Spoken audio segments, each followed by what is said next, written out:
Okay, good afternoon, everyone. Court is in session. We're here on State Court versus Telvin Smith. I don't know what page that is on the calendar, but in any event, Mr. Smith is here with counsel and the state.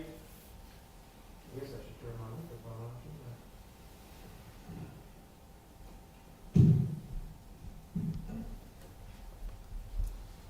I? All right, let me repeat that. Mr. Smith is here with counsel and the state. Understand we have a proposed agreement between the state attorney's office and the defense, is that right? That is correct, Judge. All right, well, and everyone can remain seated if you would like, since we do have some folks on Zoom. I think you have to be in front of the microphone for Zoom to be able to hear. So whether you stay seated or stand, doesn't matter to the court, but I think it's easier if you're seated.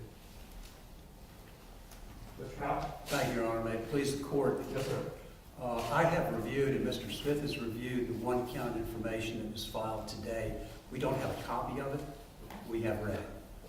So with that in mind, and we understood what it was going to say before this afternoon. So with that in mind, Mr. Smith has authorized me to enter a plea of no contender pursuant to Rule 3.172, parentheses E, parentheses 2, where he determines it to be in his best interest while maintaining his innocence. It is an exhibit identified as Exhibit A that is attached to the written plea form that we provided the original to the court. And I can recite those terms if the court wishes. If you would. Yes. As I mentioned, it's pursuant to Rule 3.172, parentheses E, parentheses 2, to the child abuse information. The agreement is that the court would withhold adjudication of guilt and Mr. Smith would be placed on a period of probation for 3 years. The agreements include that there is no limitation in the probation with respect to Mr. Smith having contact with any person, adult or child, who is a member of his family. Secondly, there is no restriction of any kind as part of the probation for Mr. Smith to have contact with a male of any age. Third, because the state has alleged previously a relationship between Mr. Smith and a female between the ages of 17 and 18, Mr. Smith would undergo an evaluation by Dr. George Deichman. That evaluation has already been completed and provided to the state, and they're aware of that. The probation would include psychosexual counseling, and then Mr. Smith would follow any recommendations of the treating practitioners, and he shall have no contact with NW. And we agree NW will be the person referred to earlier in that paragraph as between the ages of 17 and 18. Next, it would be that other than females who are members of his family, he would have no contact with any females under the age of 18 until such time as the evaluator or counselor approves. Additionally, as part of this probation, the state does not oppose and we request to allow Mr. Smith to travel freely without the necessity of seeking permission between Jacksonville, Florida and Valdosta, Georgia, where many of his family members and extended family members reside. And for the court's benefit, since the last several years, he's been traveling regularly to Valdosta, Georgia for several days a week to be with them. So the probation wouldn't be transferred? No, but there is a provision, I'll come to that in a minute. The next provision is that the state would not object if he sought transfer of probation from Florida to Georgia, but that is not in the works now. That has not been requested.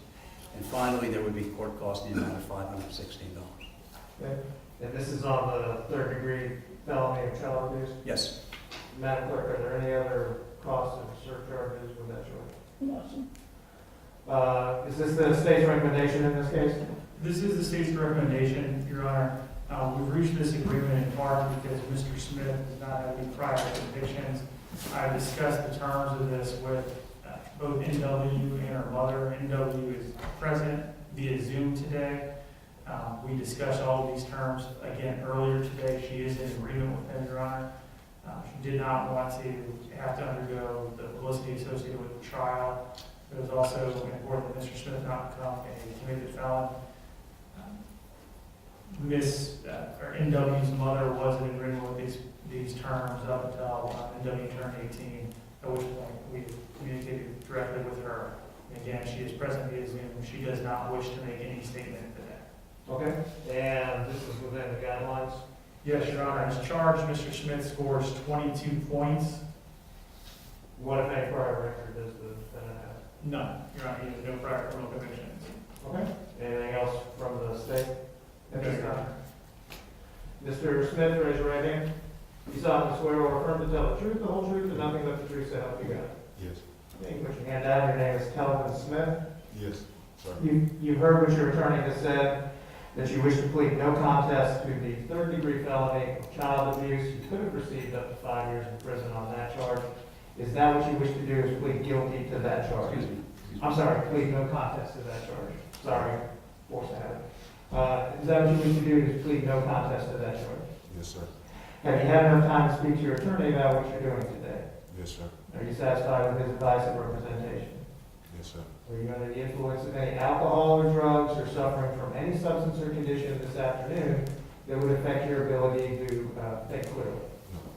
Has anyone threatened you or promised you anything other than the plea agreement between you, your attorney, and the state attorney's office to get you to enter this plea? No. You're pleading no contest because you believe it's in your best interest to do that. Yes, sir. You understand you can plead not guilty and have a jury trial. You can bring in witnesses on your behalf, cross-examine the state's witnesses, have your attorneys represent you, and you're giving up that right. Yes. State, give us a factual basis, please.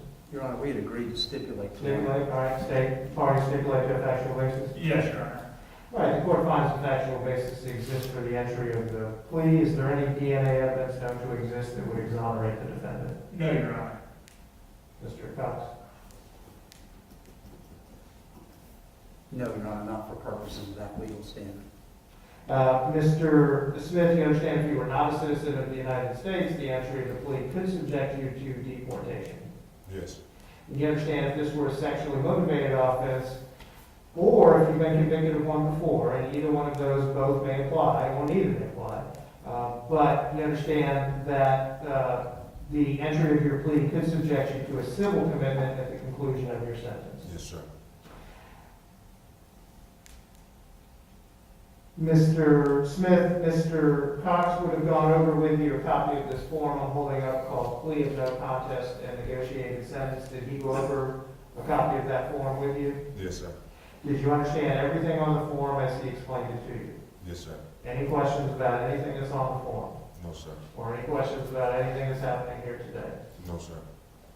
Court finds that Mr. Smith's plea is freely, knowingly, and voluntarily entered with full understanding of the nature and consequences of the plea. Therefore, the court accepts your plea of no contest to the third-degree felony of child abuse. The court will withhold adjudication of guilt, place you on 3 years of probation with the following special conditions. How much credit time, Madam Clerk? 1 day. To serve 1 day in the Duval County Jail with credit for 1 day time served. You will pay $516 in court costs. You will undergo psychosexual counseling. Is that going to be with Dr. Deichman, or? It's not determined. Am I not limiting it? All right, you'll undergo psychosexual counseling as approved. Your travel will not be restricted between Jacksonville, Florida, and Valdosta, Georgia. You will be allowed to have contact with females in your family under the age of 18. You will not be allowed to have contact with females outside of your family under the age of 18 unless or until approved by the probation office. Is that the understanding of the parties? That is correct, Judge. Right. Your Honor, if I might, it's actually the evaluator, the counselor, Okay, very good. not the probation officer. By the evaluator, the psychosexual evaluator.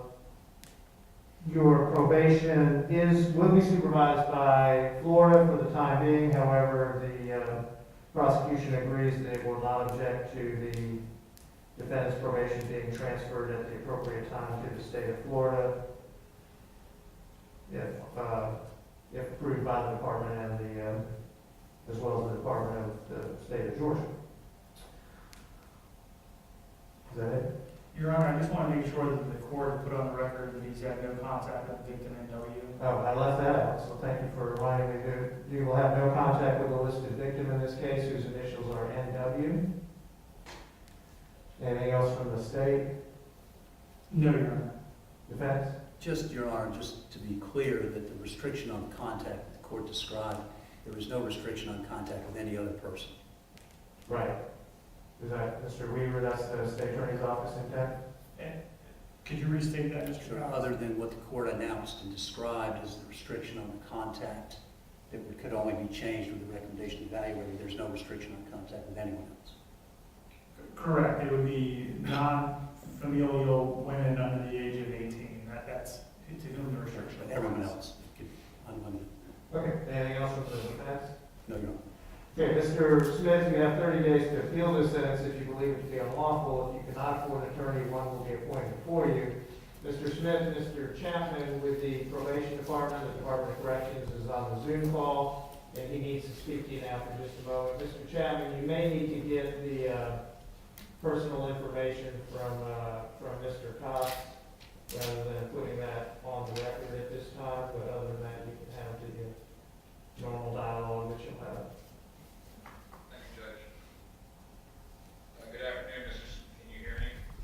I can hear you. All right, Mr. Smith, what is your date of birth? 4/11/91. I'm sorry, because I can't hear. Can you hear me now? Yes, sir, I can hear you now. 4/11/91. And what address are you currently living at, sir? 782. Hold on, that's what I was asking, that's what I was telling you, Mr. Chapman. Why don't you get that, the address and phone number you can get from, defendant's counsel. Okay, and his name is, sir? Mr. Cox? Hank Cox, it's 3530211, or cell phone is 6120357. 612 0357. 904 area code, sir? Yes, sir. All right, I will be calling you immediately after this hearing so I can get the information I need. Certainly. All right. Mr. Smith, what's going to happen is the bailiff in your courtroom is going to give you a report sheet. It's going to have the address of the probation office on it. That address is 908 North Jefferson Street, Building F, Jacksonville, Florida 32209. I'm instructing you now, when you leave that courtroom, you need to report immediately to the probation office. Do you understand? Yes. All right. Thank you, sir. You're all set. All right. Okay, thank you, Mr. Chapman. Anything else from anybody? No, Your Honor. All right, Mr. Smith, treat your probation seriously, and that will conclude the hearing in this case. Thank you. Court is recessed.